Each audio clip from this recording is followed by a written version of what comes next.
Hello everybody, Board Game Man here. In today's episode, we're going to the year 2014. This game is by AEG Games. It's a 3 to 5 player card game. It's called Seventh Hero. Now in this game, you're trying to acquire an army of 6 heroes, making you the 7th hero. But how you acquire this army, it's easier said than done. Let's head on over to the gamer's table, where I'm going to show you how to play 7th Hero.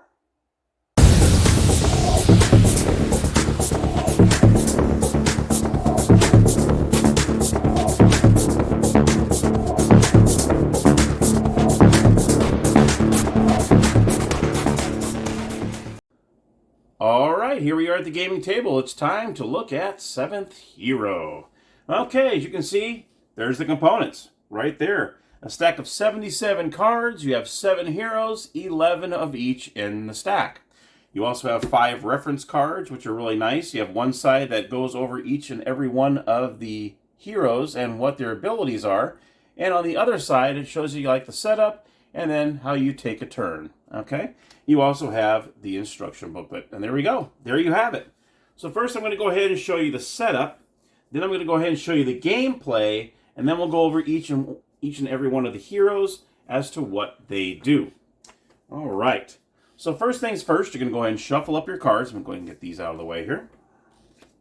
All right. And you're going to go ahead and give 2 cards to each player, face up 2 heroes. Each of the heroes must be different. So what we do is we're going to go ahead and give player 1 2 cards here. He's going to get 2 players here. This player is going to get, I'm going to go ahead and put it this way so you can see it better. And each player will receive 2 heroes.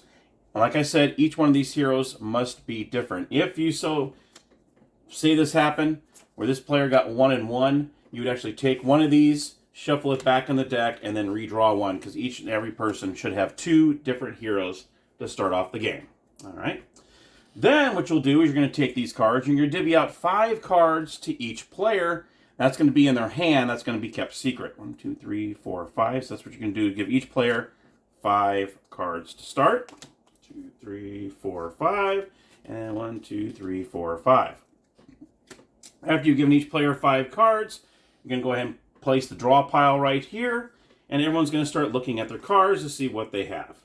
Now, what you're going to do, let's just say this is the first player. First player is going to turn over the top card. All right.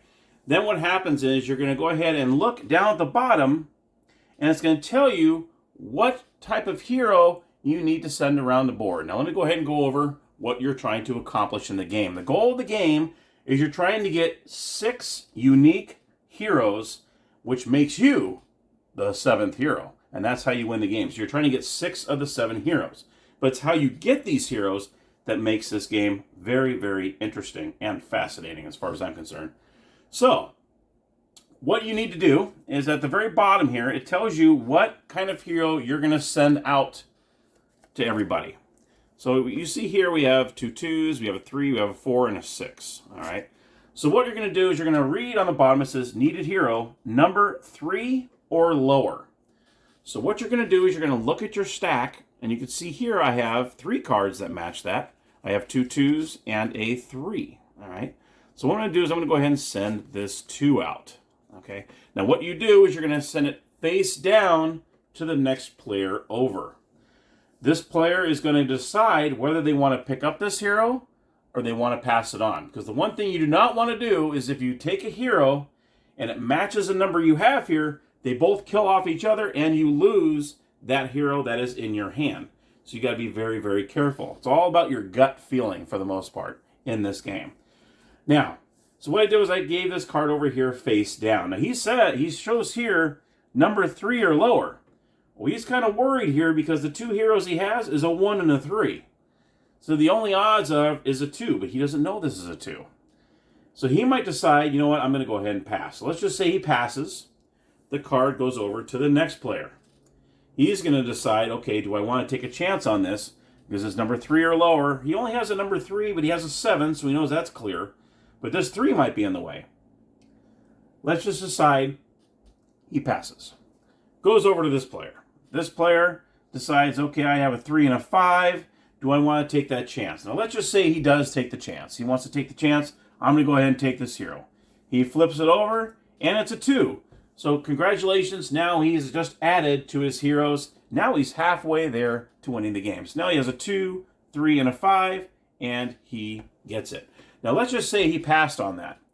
If he were to pass on this card, it would go back to the first player that sent it out, and this player must take it. So in this case, this would have worked out good for me because I made it all the way around, and now he is a part of my heroes.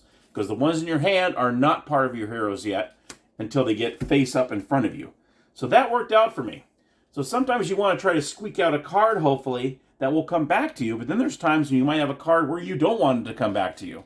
And that's when it comes to the part of the game where I think would be fun, is when you pass a card over, don't just blindly just pass it over. I mean, I would talk smack. I would try to schmooze the other players that, hey, you want this card, or you might need this card. Oh, no, don't take that card. Maybe do the reverse psychology on them. And just kind of talk along the way. I think that would bring this game a lot more fun if you're just try to talk other players into getting the card if you don't want it, or vice versa. You can play however you want to play. But that's how it goes. So when it comes all the way back to you, you must take it. And if it matches one of yours, it kills off one, you lose one. Or in this case, you might get lucky, and you get to keep it. So that happens there. So that would end your turn as soon as the hero is taken. And at the end of your turn, you're going to draw one card and put it in your hand. That finishes your hand. Then this player is now their turn. They're going to flip this card over. And now we have a 6 here. Now this one says, needed hero, number of players or lower. So obviously we have 4 players. So it's going to be either 1, 2, 3, or 4. He's going to look in his hand. And right now he has a 1 and a 3. That's kind of bad for him because he has a 1 and a 3 here. So he's not going to want this card. I'm sorry. I thought they'd be able to see that. All he has is a 1 and 3. So in his hand, all he has is a 1 and 3 here. So he's going to really hope someone picks up this card because he doesn't want it to come back to him. So let's just say he sends out the 1. All right, he's going to go ahead and take this. And he's going to go ahead and place it face down to the next player. Now, the next player can ask for a hint. Now let me go ahead and tell you what that's about. He has a 7 and 3, so he knows that odds are pretty much in his favor. It could be a 1, 2, or a 4, and he'd be pretty good. If it's a 3, then he ruins this one. What he can do is you can ask for a hint. What he does is he looks in his cards, and he's going to take one of these cards.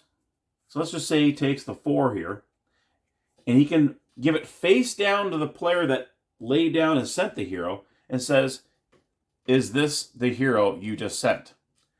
This player would only be the only player to look at it, and he would say, now you have to be truthful in this. You either tell him yes or no. So in this case, it is not, because he sent a 1 down. All right, he sent a 1 over. So this answer would be no. If he says no, he takes this card and discards it, but he does not place it face up in the discard pile yet. You would actually place it face down because you don't want everybody else to know what that card is.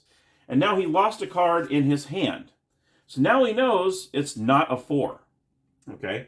So then he can decide. He can keep on asking for a hint if he wants to. But then again, he might want to hang on to these cards because what happens is you only get to draw 1 card at the end of your turn. You can't just draw right back up to 5 again at the end of your turn. So you have to be careful with those hints. Because every time you spend a hint, that's 1 less card you get in your hand. So now he knows that it's not a 4. So he goes, well, doggone it, it could be now a 1, 2, or 3. Do I want to take a chance or not? And let's just say he passes. He passes it over here. This player can do the same thing. They can ask for a hint, or they can go ahead and take a chance. Let's just say he takes a chance. He said, yeah, I'm going to go ahead and go for it. He takes the chance. Oh, it's a 1. Congratulations, he actually adds it to his stack. Okay, that's how pretty much that works. And as soon as that is concluded, then you can go ahead and flip this up in the discard pile, and then you're good to go. And that's the end of that turn. And then it's the next player's turn. And that's pretty much how the game works. You're going to kind of pretty much read the bottom of the card. That tells you what type of hero you have. Now, let's just say you get a card here. Let's just say here, he flips the next one over and says, needed hero an even number. Let's just say this player over here doesn't have an even number. Let's just say all these are odd numbers, and he doesn't have a hero to send out. That might happen, especially if you spend a few hints. You might only have maybe 3 cards in your hand, you know. Say he doesn't have any even numbers in his hand. Then what he must do is he must look at his tableau of heroes that he's taken, and he might have to take one of those. So let's just say he had a 4 down here. Okay. He has to take this hero, because he didn't have any in his hand, and send it to the next player. So that's what happens there, and if this player doesn't want it, it gets sent around. But unfortunately, you know what the hero is, so it's a free reign. So you definitely want to hopefully have a card in your face down pile to send around, because if you don't, you have to send one of your heroes if you cannot take care of what they're asking for. So that's what happens there if you don't have it. Now let's just say you don't have it in your hand and you don't have it in your tableau. What do you do then? You're going to take the top card from the deck and you're not even going to look at it, and you're going to send it to the next player. So now it's blind for everybody. Nobody knows what that card is, and you're really taking a chance there, because it's not going to match this. It's going to be any one of the 1 through 7. So each player, it's going to go through each player, and if it comes back to you, guess what? You have to take it. It's a 1. That would have destroyed his shield man would be destroyed. That would go into the discard pile, out of the game. That would be over here.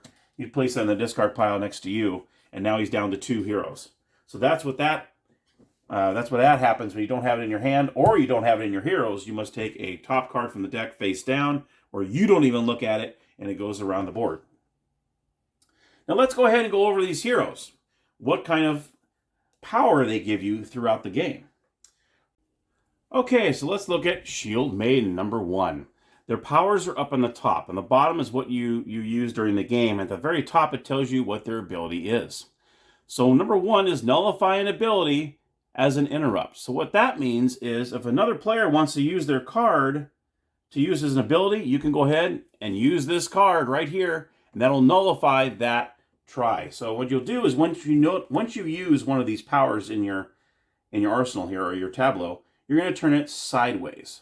And that tells you that has been used. Okay, so that's what happens there. So you can nullify somebody else's action trying to use it.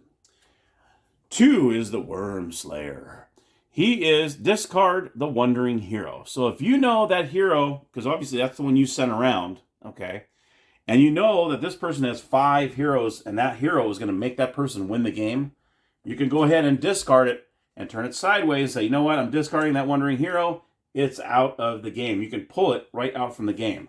So that is number 2, discard the Wandering Hero. Especially if you know if the player is going to win with that hero, and you might want to nullify that.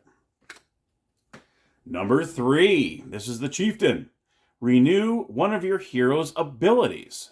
So what happens here is if this one, you had done this one, you can actually, if you had 3 in your arsenal here, or your tableau, you can go ahead and flip this sideways and choose which one of these that you'll be able to use again.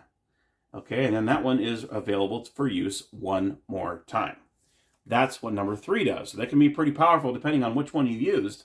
Okay, number 4 is the Outcast.